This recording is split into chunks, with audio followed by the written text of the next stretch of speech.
जय हिंद। स्वागत है आपका साइंस एड क्लासेस में। ये क्लास 12 की केमिस्ट्री का पहले चैप्टर का वीडियो नंबर 3 है, यानी कि पार्ट नंबर 3। तो क्लास 12 की केमिस्ट्री का जो चैप्टर नंबर फर्स्ट है,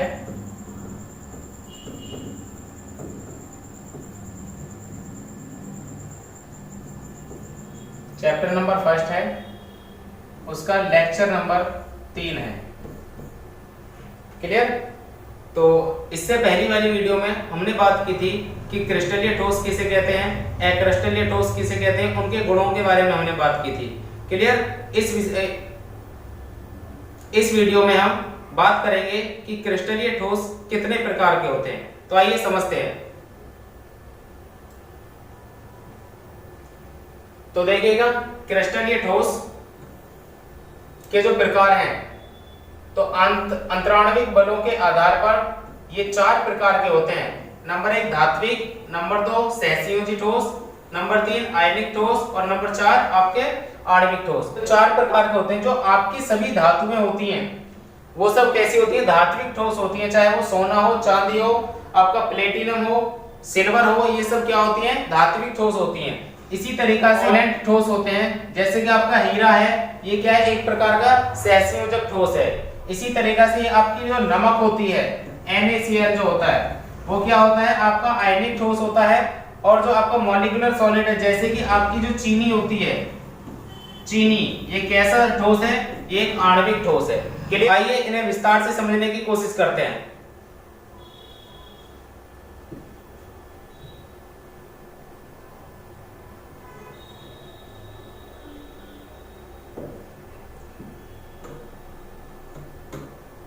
देखिएगा, धात्विक ठोस किसे कहते हैं? जो ठोस धातुओं के गुण प्रदर्शित करते हैं उन्हें धात्विक ठोस कहते हैं। वे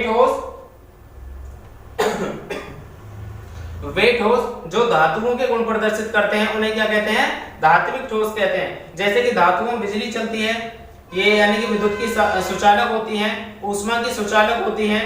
तो देखिएगा, तो धातु जैसे कि आपका कॉपर होता है, कॉपर का तार बनाया जाता है। चांदी होती है, उसकी ज्वेलरी बनाई जाती है। और जैसे कि लोहा है, लोहा से आपका हथियार वगैरह जो चीज बनाई जाती है, ये सब कैसे होते हैं? धात्विक ठोस होते हैं। तो देखिए, जो ठोस धातुओं का गुण प्रदर्शित करते हैं उन्हें धात्विक ठोस कहते हैं। आइए इनके गुणों के बारे में समझते हैं। देखिएगा,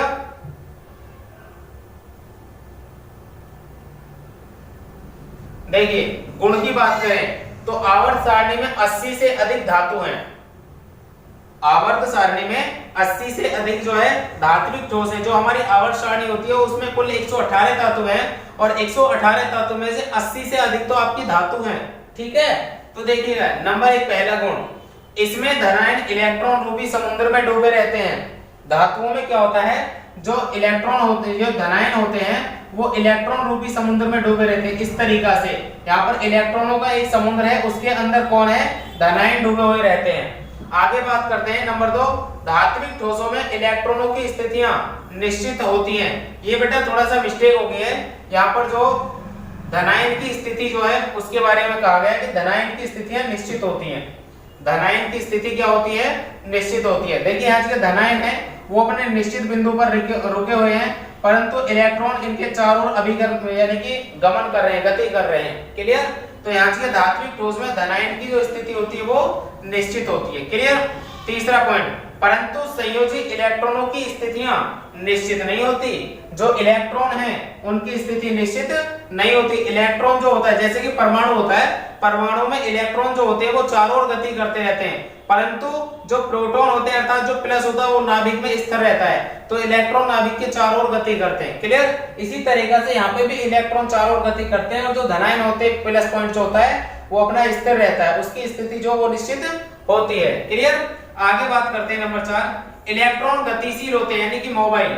अब देखिए, बात करते हैं मोबाइल का मतलब क्या होता है? गतिशील। आपका जो मोबाइल आपकी जेब में रुका हुआ है, तो इसका मतलब ये नहीं कि वो रुका हुआ है, वो गतिशील है। किस बात से गतिशील है? आपकी आवाज को एक स्थान से दूसरे स्थान तक पहुंचा रहा है, तो इस प्रकार से वो गतिशील होता है। क्लियर? ध्यान दीजिएगा। आगे नंबर 5, ये विद्युत और ऊष्मा की सुचालक होती हैं। देखिए धातुओं में क्या होती है कि बिजली चलती है, आपकी जितनी भी वायरिंग होती है, घर में जो तार वगैरह लगे होते हैं, सारे के सारे क्या होते हैं, वो धातु के बने हुए होते हैं। अर्थात धातु जो बिजली का चालन करती हैं, वो ऊष्मा का चालन भी करती हैं। देखिए किस प्रकार से, यानी कि जैसे कोई बर्तन है, उस बर्तन में आपने नीचे से आग लगा दी, ठीक है, आग जला दी, तो वो बर्तन नीचे से ही नहीं गर्म होगा, वो जो ऊपर से किनारे होते हैं, उसके जो कोने होते हैं, उनसे भी गर्म हो जाता है। जिसको आप पकड़ करके उठाते हो तो वो गर्म रहता है। तो वो इसका मतलब कैसे गर्म हो गया कि ऊष्मा जो यहाँ से यहाँ तक चली, अर्थात वो धातु का बर्तन था, और धातु में क्या होता है कि ऊष्मा चलती है। क्लियर, आगे बात करते हैं। नंबर 6, ये कठोर एवं उच्च गलनांक वाले होते हैं। जो धात्विक ठोस होते हैं ये कठोर होते हैं, ऐसा नहीं कि आसानी से इन्हें दबा सकें, ये क्या होते हैं, कठोर होते हैं। और उच्च गलनांक वाले, ये आसानी से नहीं पिघलते। जैसे कि आप देख पा रहे होंगे, जैसे कि ये बाइक की चाबी है, तो ये जो धातु की बनी हुई है, तो ये बहुत ही ज्यादा हार्ड है, ऐसे नहीं कि आसानी से टूट जाएगी, बहुत ही ज्यादा हार्ड है, कठोर है। और इसको क्या है कि पिघलाने के लिए हमको बहुत ज्यादा टेम्परेचर की जरूरत पड़ेगी। ऐसा नहीं कि अगर धूप में आप रख दोगे तो धूप में पिघल जाएगी, नहीं पिघलेगी। इसको पिघलाने के लिए उच्च टेम्परेचर की आवश्यकता होती है। क्लियर, आगे बात करते हैं। ये आघातवर्धनीय एवं तन्य होते हैं। आघातवर्धनीय का मतलब क्या होता है कि इन्हें हथौड़े से चोट मारने पर फैलाया जा सकता है। एक चीज तो होती है कि जो चोट मारने पर बिखर जाती है, जैसे कि नमक होती है, अगर नमक पे आप चोट मारोगे तो उसके टुकड़े टुकड़े छोटे छोटे होकर के बिखर जाएंगे। इसी तरीका से मिट्टी का डला होता है, यदि उसको भी फेंक दिया जाए तो वो भी क्या हो जाता है, बिगड़ जाता है। तो उसको कहते हैं आघात, मतलब कि भंगुरता। क्या कहते हैं उसे, भंगुरता। लेकिन जो चीज चोट मारने पर बिखरती नहीं, फैलती हैं, उन्हें कहते हैं आघातवर्धनीय। जिस तरीका से जो चांदी होती है, देखिए चांदी का बरक आपने देखा होगा, जो कि काजू कतली वगैरह जो मिठाई होती है, इन पे आपने चांदी जैसी चीज लगी हुई देखी होगी, जिसे चांदी का बरक कहते हैं। तो होता क्या है कि ये छोटी सी चांदी का टुकड़ा लिया जाता है और उसे पीट पीट के इतना पतला कर दिया जाता है कि आप खाते भी हैं तो ऐसा नहीं कि आपको चुभता है। चुभता है क्या, नहीं चुभता है ना। तो इसलिए क्या होता है, वो बहुत ही ज्यादा आघातवर्धनीय होती है, चोट को सहने की क्षमता होती है, चोट मारने पर फैल जाती है। क्लियर, आगे बात करते हैं। तन्य, तन्य का मतलब होता है इन्हें खींच करके तार बनाना। तो जो आपके धातु होती है उनसे पतला तार बनाया जा सकता है, बनाया जाता है ना, तो वो होता है गुण इनका तन्यता का। तो जैसे कि सभी धातु, कॉपर है, एल्यूमिनियम है, लोहा है, निकेल है, क्रोमियम, मैग्नीशियम, ये सभी क्या है, आपकी धात्विक ठोस कहलाती है। क्लियर, बात समझ में आई। चलिए आगे बढ़ते हैं।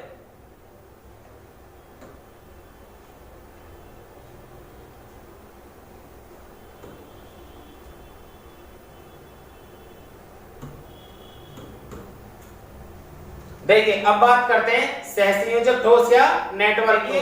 वे ठोस जिनके परमाणु एक दूसरे से सहसंयोजी बंध द्वारा जुड़े रहते हैं उन्हें सहसंयोजक ठोस कहते हैं। इन्हें नेटवर्क या जाल भी कहते हैं, यानी कि नेटवर्क ठोस भी या जाल ठोस भी कहते हैं। क्योंकि क्या होता है कि इनका एक दूसरे से इस तरीका से संपर्क होता है, जैसे कि हम जो बात करते हैं वो क्या करते हैं, वो नेटवर्क की वजह से करते हैं। कहते हैं नहीं कि फोन के नेटवर्क बगे, यानी कि बात आवाज आनी बंद हो जाती है, मैसेज जाने बंद हो जाते हैं, किसकी वजह से, नेटवर्क की वजह से। ऐसा होता है कि जैसे कि आपको दिल्ली को कॉल करना है या किसी भी अपने मौसी जी के मामा जी के यहाँ पे आपको कॉल करनी है, तो आप अपने नंबर से कॉल करते हैं, तो वो जो आपका बात जाती है वो सबसे पहले आपके गांव या आपका जो नजदीकी टावर होगा उस पे कॉल जाती है, उसके बाद में जो पड़ोस के होते हैं उस पे जाती है, और धीरे धीरे इसी तरीका से ये सब पे पहुंच जाती है। और धीरे का मतलब यहाँ से क्या है कि वैसे बहुत ही तेजी से जाती है। क्या, बहुत ही, जैसे आपने कॉल मिलाई तो घंटी जो जाती रहती है उसमें क्या होता है कि इतनी देर में वो नेटवर्क ढूंढता है कि आपकी आवाज को कहां तक कैसे पहुंचाना है, आपकी कॉल को कैसे पहुंचाना है। तो ये सब क्या होता है, जाल बिछा होता है, टावर से टावर का कनेक्शन होता है, नीचे नीचे लाइनिंग बिछी होती है। क्लियर, तो एक दूसरे से यहाँ से कनेक्शन होता है। तो ये जो है एक दूसरे से हम किस में रहते हैं, नेटवर्क में। आपके पास फोन है तो आप इस समय क्या है, एक जाल के रूप में बंधे हुए हैं। आपकी कॉल किसी के पास आएगी, किसी की कॉल आपके पास आएगी, उसकी किसी के पास आएगी, इस तरीका से जाल बिछा हुआ होता है। क्लियर, तो जो हीरा होता है ना आपका, वो क्या होता है बेटा, एक नेटवर्क ठोस ही होता है। क्लियर, इसी तरीका से जो ग्रेफाइट होती है वो भी क्या होता है, एक नेटवर्क ठोस होता है। अर्थात इसमें क्या होता है कि दो लोग आपस में क्या करते हैं, साझा करते हैं, हाथ मिलाते हैं सहमति से, इसलिए इसको क्या कहते हैं, सहसंयोजी ठोस भी कहते हैं। क्लियर, देखिए आगे बात करते हैं।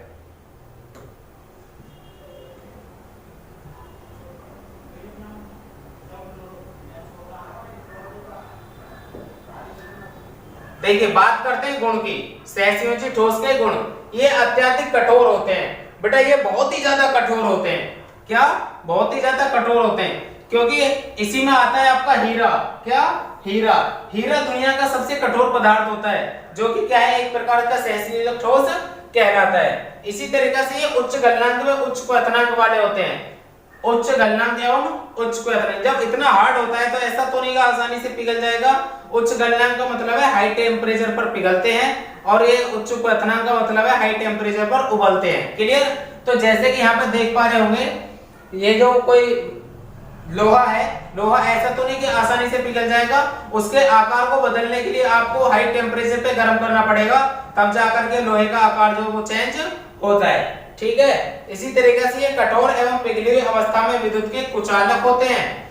ये अगर पिघली हुई अवस्था में है तो भी इनमें बिजली नहीं चलेगी, और ठोस अवस्था में, कठोर अवस्था में तब भी इनमें बिजली नहीं चलेगी। क्लियर? जैसे कि हीरा, सिलिकॉन और कार्बन, ग्रेफाइट आदि। अपवाद होता है ग्रेफाइट। ग्रेफाइट जो होता है, जो कच्ची पेंसिल की जो नोक होती है, वो क्या होता है, ग्रेफाइट होता है, उसमें बिजली चलती है बेटा। तो कार्बन के दो अपर रूप मुख्यतः होते हैं, हीरा और ग्रेफाइट। ग्रेफाइट में बिजली चलती है, क्लियर? हीरा में बिजली नहीं चलती है। ठीक, तो यहाँ से जैसे आप देख पा रहे होंगे, ये कच्ची पेंसिल है, इसके दोनों जो नोक है उन पे हमने क्या लगाया, इन पे हमने तार लगाया इस तरीका से, जो वायर कनेक्ट की है, बीच में एक बैटरी को जोड़ा और यहाँ पर बल्ब को लगाया, और इसमें से विद्युत धारा प्रवाहित की, तो हमने देखा कि बल्ब जल गया। तो इसका मतलब ये जो पेंसिल में जो होता है ग्रेफाइट, ये क्या होता है, विद्युत का सुचालक होता है। बाकी इनमें सहसंयोजी ठोसों में बिजली नहीं चलती। क्लियर? देखिए अब बात करते हैं आयनिक ठोस की। क्लियर? बात करते हैं आयनिक ठोस की।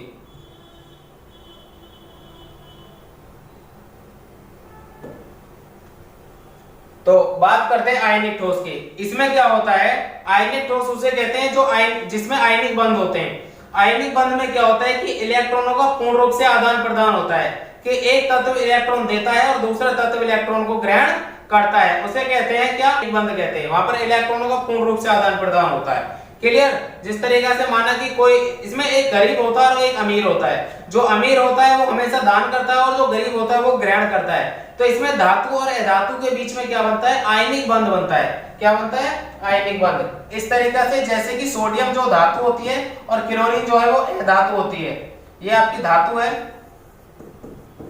और ये अधातु। तो सोडियम जो क्या करता है, अपना एक इलेक्ट्रॉन किसको दान कर देता है, क्लोरीन को, जिसकी वजह से ये एक इलेक्ट्रॉन का कर्जदार हो जाता है, ऋणी हो जाता है। तो इसलिए इस पे माइनस चार्ज आ जाता है, और ये दान करता है अपने पास से, तो इस पे प्लस चार्ज आ जाता है। तो प्लस माइनस की वजह से इसमें क्या होता है, आयनिक बंध बनता है। तो देखिए कैसे, आयनिक ठोस वे ठोस जिनके क्रिस्टल जालक आयनों जैसे कि प्लस या माइनस के बने होते हैं, उन्हें क्या कहते हैं, आयनिक ठोस कहते हैं। देखिए यहाँ से पूर्ण रूप से आदान प्रदान होता है। तो देखिए जैसे कि इंडिया से जब लोग विदेश में जाते हैं तो उनसे इंडिया की करेंसी जो ले ली जाती है, और उनको उसी देश की करेंसी दे दी जाती है जिस देश में वह जाते हैं। तो यहाँ पर करेंसी का पूर्ण रूप से आदान प्रदान होता है। जो दूसरे व्यक्ति होते हैं वो करेंसी को, दूसरे देश के, हमारे देश की करेंसी को ले लेते हैं और अपने देश की करेंसी को दे देते हैं, और फिर क्या हो जाती है, वो भारत में वापस आ जाती है, और जो उस देश के रहते हैं तो उस देश में वापस हो जाती है। जब जैसे कि दुबई वगैरह कुछ लोग कमाने जाते हैं इंडिया से, इस तरीका से। तो जैसे कि यहाँ पर आप देख पा रहे होंगे, यहाँ पर क्या हो रहा है कि पूर्ण रूप से आदान प्रदान हो रहा है। ये बंदा इसको मछलियां दे रहा है और ये इसको धन दे रहा है। तो आप किसी चीज का आदान प्रदान करते हैं, आप दुकान पे जाते हैं तो पैसा देते हैं और उसके बाद में उनसे कोई वस्तु लेते हैं, तो पूर्ण रूप से आदान प्रदान हो जाता है। तो नमक में जो NaCl होता है, नमक जो NaCl होता है उसमें सोडियम और क्लोरीन होता है। तो सोडियम क्या करता है कि इलेक्ट्रॉन को देता है और क्लोरीन इलेक्ट्रॉन को लेता है। अर्थात NaCl में कैसा बंध होता है, आयनिक बंध होता है, और NaCl कैसा यौगिक होता है, आयनिक यौगिक होता है। आइए गुणों के बारे में बात करते हैं।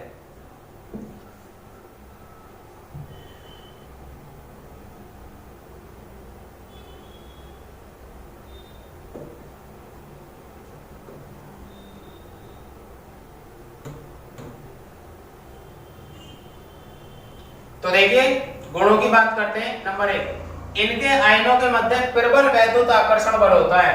क्या होता है, प्रबल वैद्युत आकर्षण बल, यानी कि इनके आयनों के मध्य, प्लस व माइनस के मध्य क्या होता है, एक आकर्षण बल होता है, प्लस एवं माइनस के मध्य क्या होता है, आकर्षण बल, जो कि एक दूसरे को क्या करता है, अट्रैक्ट करता है। इतनी मजबूती से बंधे हुए जैसे कि इन दोनों के हाथ इस तरीका से बंधे हुए हैं कि एक दूसरे को बिल्कुल भी छोड़ना नहीं चाहते। कहते हैं ना कि मैं तेरे बिना नहीं रह पाऊंगा, अर्थात मैं तेरे बिना नहीं रह पाऊंगी, अर्थात एक दूसरे का हाथ पकड़ लेते हैं। तो इनमें क्या होता है कि प्रबल बल होता है, आपस में पकड़ लेते हैं, छोड़ना नहीं चाहते आकर्षण के कारण। क्लियर, इस तरीका से। तो बात करते हैं इनका गलनांक एवं क्वथनांक क्या होता है, उच्च होता है। यानी कि ये जैसे पिघली हुई चीज दिखाई जा रही है तो ऐसा नहीं कितने आसानी से पिघल जाएगी, इसके लिए बहुत ज्यादा हाई टेम्परेचर की जरूरत पड़ती है। अर्थात ये क्वथनांक यानी कि पिघलते हैं और उबलते हैं किस पे, बहुत ही ज्यादा हाई टेम्परेचर पर उबलते हैं। क्लियर, आगे बात करते हैं, ये भंगुर होते हैं। क्या होते हैं, भंगुर, यानी कि चोट मारने पर बिखर जाते हैं। जैसे कि शीशा होता है ना, तो शीशे पे इस तरीका से चोट मार देते हैं तो शीशा क्या हो जाता है, टुकड़ों में बिखर जाता है, तो इसे कहते हैं गुण भंगुरता। क्लियर, और जो चीज चोट मारने पर बिखरती नहीं, फैल जाती है, उसे क्या कहते हैं आप, आघात वर्धनेता। क्लियर, आगे बात करते हैं, ये ठोस अवस्था में विद्युत के कुचालक परंतु पिघली हुई अवस्था में विद्युत के सुचालक होते हैं। तो यदि आपकी नमक है और वो ठोस अवस्था में है तो उसमें बिजली नहीं चलेगी, परंतु यदि वो पिघली हुई अवस्था में है तो उसमें बिजली चलेगी, क्योंकि उसमें आयन मुक्त हो जाते हैं। देखिए दुनिया में बिजली के चलने का हमेशा दो कारण होते हैं, या तो मुक्त इलेक्ट्रॉन अर्थात मुक्त आयन हो तो बिजली चल सकती है। तो बिजली चलने का कारण क्या होता है, मुक्त इलेक्ट्रॉन या मुक्त आयन। क्लियर, तो देखिए जैसे NaCl, KCl ये क्या है, एक प्रकार के आयनिक ठोस। Thanks for watching this video. यदि आपको वीडियो अच्छी लगी हो तो वीडियो को लाइक करें, शेयर करें और चैनल को सब्सक्राइब करें। ठीक है, तो इस वीडियो में बस इतना ही, मिलते हैं नेक्स्ट वीडियो में, तब तक के लिए जय हिंद।